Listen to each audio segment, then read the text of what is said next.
সুপ্রিয় দর্শক, দেখতে পাচ্ছেন যে বনসাই কোয়ালিটির বাসার বেলকুনিতে বা বাসার ছাদের যে কোনো ছোট জায়গায় বালতিতে বসানো যে পিং পং লং গানটা দেখতে পাচ্ছেন, এটা কিন্তু 12 মাসি লং গান। তার গাছগুলো দেখুন যে আসলে কতটা ছোট গাছ, আর এই ছোট গাছেই কিন্তু ফুল চলে এসেছে। দেখতে পাচ্ছেন এই যে দেখুন যে কত পরিমাণে যে ফুল মুকুল চলে এসেছে, যেমন হাতের ভিতরে মুকুলগুলো।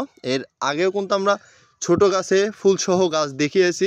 পিং পং লঙ্গান বলেন, রুবি লঙ্গান বলেন, থাই লঙ্গান বলেন, সবগুলোতে কিন্তু আসলে আমরা কিন্তু দেখিয়েছি ফুলসহ গাছ এবং ফলসহ গাছ কিন্তু দেখিয়েছি। তো আপনারা যারা এই বালতিতে বসানো পিং পং লঙ্গান বা থাই লঙ্গান বলেন, 12 মাসি লঙ্গান বলেন, রুবি লঙ্গান বলেন, গাছগুলো নিতে চাচ্ছেন, তারা কিন্তু আমাদের কাছে পরীক্ষিতভাবে গাছ পেয়ে যাবেন। তো সবাই ভালো থাকবেন, সুস্থ থাকবেন, আদর্শ কৃষি নার্সারির পাশে থাকবেন। আমরা যেন আপনাদেরকে সঠিক মানের সঠিক জাতের গাছগুলোই যেন আপনাদের কাছে পৌঁছে দিতে পারি। আসসালামু আলাইকুম ওয়া রাহমাতুল্লাহ।